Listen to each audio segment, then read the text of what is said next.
Well, hello, everyone, and thank you so much, Hunter, for that kind introduction into the HMG network. I'm absolutely delighted and thrilled to be here at this Executive Leadership Summit. And I want to bring kind of a unique value add, hopefully, to this summit by talking about leadership and what I call leading at the speed of trust in dynamic times, which is surely our times today. And I want to make a case that trust and the ability to create trust has become the new currency of our world today. And that's in society at large, but it's also inside of organizations and on teams and for each of us as leaders, the ability to create trust on purpose. And I'm reminded of the statement by Mark Benioff, the founder and CEO of Salesforce, when he talked about how he said this. He said that trust has to be the highest value in your organization.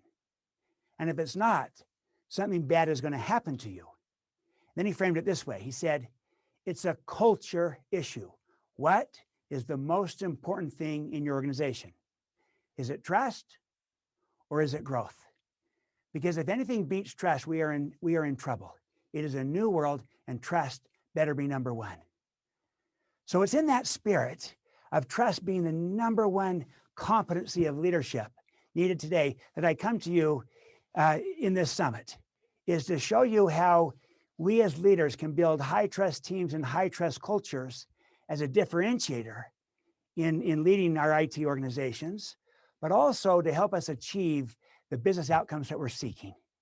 And I really want us to think about at least three key trust relationships. First, trust in each of us as a leader, whatever your role, responsibility might be. Second, trust on your team and within the IT organization. So kind of the internal trust within your team, within IT. That's the second key trust relationship. And third, building trust with our partners, those that we're serving and leading, whether they be functional or line leaders or the C-suite or what have you, building relationships of trust with our partners. Okay, three relationships to think about: yourself, your team, and the IT organization with our partners. Now, I want to make three main points that I think you'll find relevant in your leadership journey today about trust and how it connects to all of this. Three big ideas. The first big idea is that trust is an economic driver, not merely a social virtue. If I could put that another way, there's a business case for trust. The second big idea is that trust and the ability to create trust is the number one competency of leadership needed today, because it's the one thing that changes everything. I'm going to call that the leadership case for trust. So the first big idea is the business case. The second big idea, the leadership case. And that's kind of why trust. Why are we talking about trust at this summit? Why does this matter? I'll make the case, a business and a leadership case for why. If you buy the why, you then want to move into the how. And that's the third big idea, that trust is a learnable skill, a competency, something we can learn and do and create and grow and establish and expand and turn into our greatest strength. We can build trust on purpose. And I'll give you some keys to doing that. So on that first big idea, that trust is an economic driver, I want to at the very outset just clarify, when I say the word trust, I simply mean confidence versus suspicion. Now, where does that confidence come from? It comes from having both character and competence. Character and competence are vital to have trust. Without one, you will not sustain it. If you only have one, but not the other. So we need both. That makes us credible. It makes us trustworthy. But it's still not enough. We got to do one more thing. We also have to give trust to get trust. We have to extend it to receive it. We have to be not only trustworthy, we have to be trusting as leaders in smart, appropriate ways. I call that smart trust. That's what trust is about. Confidence that comes from having both character and competence. Trust is earned, and from being trusting, trust is given. All right, with that in place, let me hit these big ideas. First big idea, there's a business or economic case for trust. Here is why. Trust always affects two measurable outcomes, always. They are speed and cost. And here's a very simple formula. When the trust goes down in a relationship or on a team, in an organization, in a culture, with partners, in any situation, when the trust goes down, here's what you'll always find. The speed goes down with it. Everything will take you longer to do. The cost goes up. Everything will cost you more to do. Now that is a tax. It's a low trust tax. And the examples in our low trust world are all around us. Here's the good news. The converse is equally true. And when that trust goes up in relationships, on teams, in the organization, within the IT team, with our partners that we're serving, in any environment, when the trust goes up, here's what you will find. The speed goes up with it. We can do everything faster. The cost comes down. It costs us less. Now that is a dividend, a high trust dividend. My friend, it's that simple, that powerful, that predictable, and it's playing out all around us. I worked with Eric Yuan of Zoom, and he was talking about how they've been so entrepreneurial and so fast. And he said, look, speed is the primary weapon we have. And without trust, there is no speed. But with trust, we move fast. That's why trust is everything. Nothing is as fast as the speed of trust. And you can put an economic value on it. Multiple studies show that high trust organizations outperform low trust organizations by about 3 times in total return to shareholders. So there's a 3 times multiplier to high trust. That's the business case. Let me tell you the second big idea, the leadership case for trust. Because you get good at trust, it will make you better at everything else you need to do as a leader within your IT organization. You start with trust, you can do everything else better. So your ability to collaborate goes up with trust. Your ability to innovate goes up with trust. Your ability to engage your people goes up with trust. Your ability to lead change goes up with trust. Your ability to be agile and adaptive and responsive goes up with trust.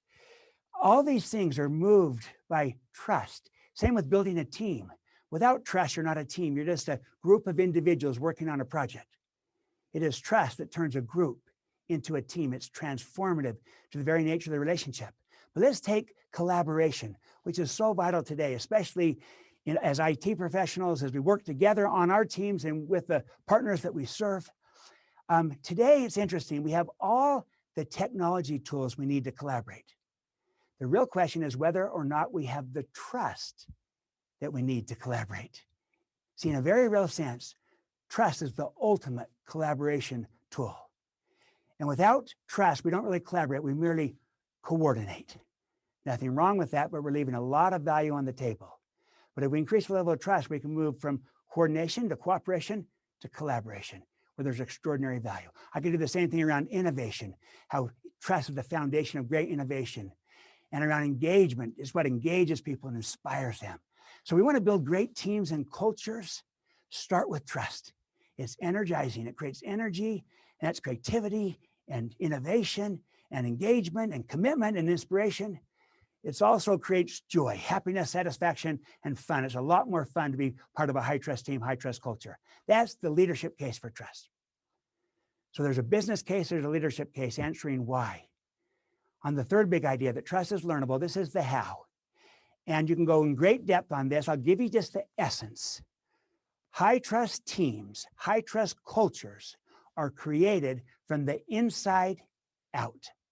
And the best way to describe inside out is to think of the ripple effect metaphor, where the drop of water comes down, the ripple starts at the inside and it ripples out. And it starts with self-trust. It then moves to relationship trust. And then it moves out to organizational trust. Then it moves out to market trust. And then it moves out to societal trust. So you build trust from the inside out, meaning this: we always look in the mirror. We always start with ourselves. Do I trust myself? Do I give to my team a leader that they can trust? Inside out is the overarching paradigm of high trust teams, high trust cultures. Now, what do we do to build that trust from the inside out? There's 2 key things that we do. We focus on increasing our credibility, and we focus on behaving in ways that build trust. Credibility and behavior are the building blocks for trust. And credibility is all around your character and your competence, becoming more credible as a leader, but also as an IT organization. And that's keeping the lights on, keeping the network running and reliable and the like, while also having the ability to transform the organization. So it's both, we have to get results now, but also show how we can change and transform the organization and get results in the future. We've got to do both. But then we have to behave in ways that build trust. And that's talking straight, creating transparency. It is delivering results. It is clarifying expectations, practicing accountability, listening first, keeping commitments, and extending trust. When we behave in these ways, we'll move the needle on trust. We'll turn this into our greatest strength as a leader, as an IT team, and as an entire organization. The point is you can build trust on purpose and you can get exceptionally good at this. So that's 3 big ideas. First, there's a business case for trust that's compelling, a 3 times multiplier on your economics. Second, there's a leadership case for trust. You get good at trust, will make you better at everything else you need to do. And third, trust is learnable. You build it from the inside out by focusing on credibility and behavior, and you can get your arms around that. You can build trust on purpose, and we need that in a low trust world. That's the big ideas, and I'm delighted, honored to share these with you, Hunter, and the entire summit. Really thrilled to be here. Stephen, great job. Love the baseline and the intro, and it's a thrill to have you part of the HMG platform and summit here. So, welcome. You really nailed it. When you think about trust, it's so core to everything we do in the world, whether it be in business, whether it be with our friends, whether it be with family, right? Let's poke in a little bit further. Our theme for 2021 is all around courageous leadership and fearless reinvention. There isn't a C-suite out there, a CEO that needs more than ever to reimagine and reinvent the customer journey, the customer experience, as well as the tech leader with the digital platform, helping facilitate, enable, and lead reinvention or actually inventing new go-to-markets.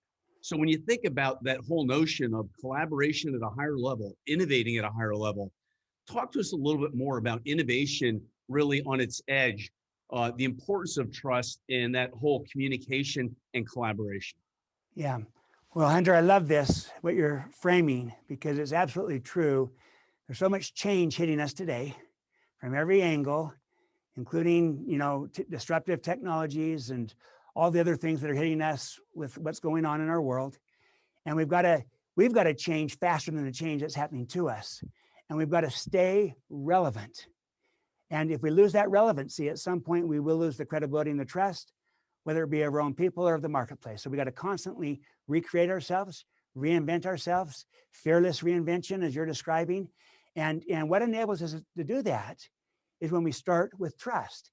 It doesn't guarantee that it will happen, but it will just accelerate the process. It will multiply the process, and you can innovate far better. And let me share why. You think about innovation. Robert Porter Lynch is an innovation expert. He said this: innovation flourishes when there is a collision of differences in an environment of trust. The point is, when you start with trust, your differences become your strengths. And that is the source of the innovation.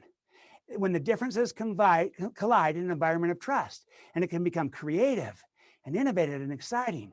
But differences are often perceived as weaknesses when there's distrust.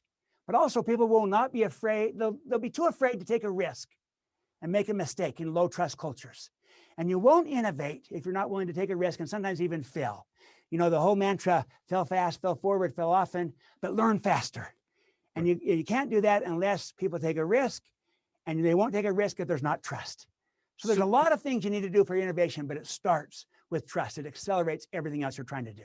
Stephen, I love it. I love it. So what about creating rapport and trust with the C-suite, the CEOs and the CFOs, the big guys, the big C-suite? How best to do that? Yeah, I'll tell you what, here's my advice. And I've worked a lot with IT organizations. And it's so interesting because you and the IT teams trust is critical to you because most of the people in the organization, and oftentimes including the C-suite, don't understand the technology.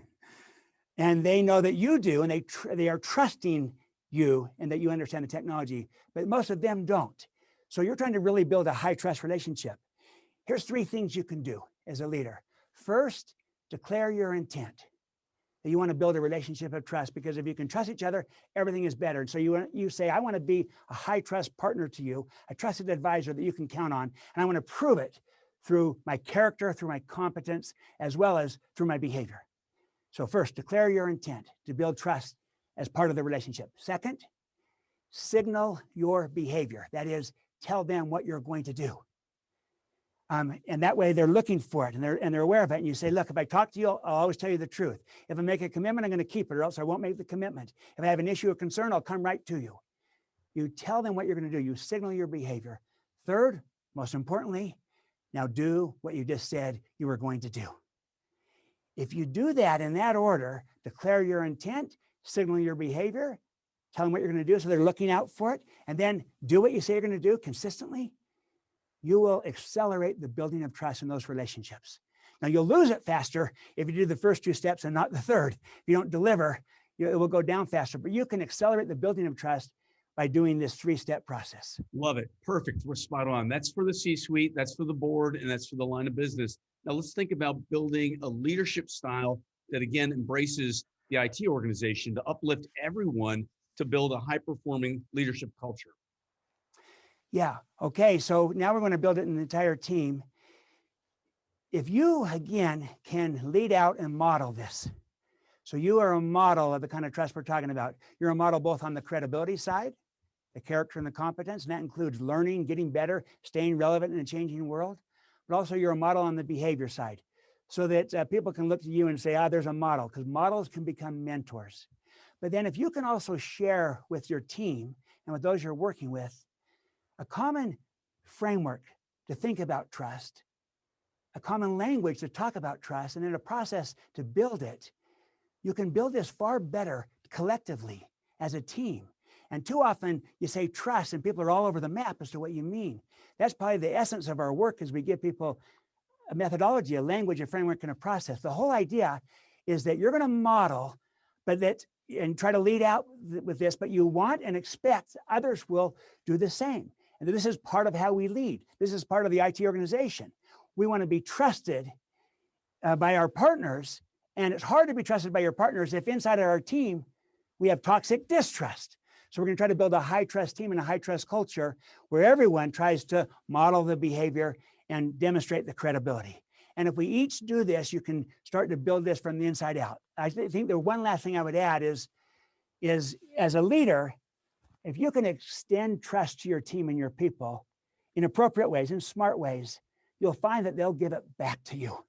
And they'll rise to the occasion, and they'll perform better, and they'll be inspired by it. They'll bring out the very best in them. So there's so much riding on leadership, but it starts with modeling, trusting, and inspiring. Those are your key stewardships. Love it. And then how would you characterize it as a trusting vision statement to help people visualize that trusting vision? I think the trusting vision is that you are making the creation of trust an explicit objective. Just like you have an objective for the company for market share or profit or what have you, and within the IT organization, you might have objectives for reliability and for costs and other things. You set objectives. Why not set an objective for trust? You can measure trust. You can actually see where you're at. It's tangible. It's actionable. You can get your arms around this. It's not just some warm and fuzzy, soft and cuddly social virtue. It's an economic driver that you can measure and that you can move. So for your trust vision, we want to deliver results, all the things we're trying to do, in a way that inspires trust in each other, on our team, and with our partners. And both dimensions are vital. If we deliver results, but we lose the trust of our partners, the value of what we just did has just gone down, because there's always a next time, and now they have less confidence in us. But if we deliver results in a way that inspires trust, our ability to deliver results in the future has just gone up, because they trust us, and they say they can do it again and again and again. So make it an explicit objective, the creation of trust. Stephen, this is amazing. Let's make it personal. It seems to me this is your mission in life, is to teach the world about trust. Can you share a personal story in 30 seconds? Yes, is that Trust is inside out. And I've had to learn this myself. Long story made short is I had a situation where through a merger, I came in with two competitive companies. I came in and half the company didn't trust me. And I pride myself on this. And I had to kind of humble myself and focus on saying, I've got to behave my way into greater trust. It wasn't that I'd done bad things. I just hadn't done enough. I hadn't not made it explicit and intentional. And I had to intentionally behave my way into greater trust and demonstrate my credibility, my character, my competence in a way that people could see and verify for themselves, and build that through my behavior, including talking straight, being transparent, clarifying expectations, listening first, a lot of listening, and then extending trust to people, and they gave it back to me. So I went from, in that case, low to high trust, but it was really humbling when it was low. And that was, it was a real leadership challenge for me, but it is learnable. It is doable. You can move the needle and build trust on purpose. Hey, Stephen, it's been an honor to have you here at the summit. Really appreciate it. Of course, you have a whole series of books that are online. Probably can go to your website and purchase them directly, and a bestseller in the speed of trust. Hey, thanks so much, Hunter. What an honor to be with you and with this entire summit. What a great opportunity this is today. Thank you so much. I love it. It was a thrill and a pleasure. Looking forward to doing more work together in the future. Thanks again, Stephen. Thanks.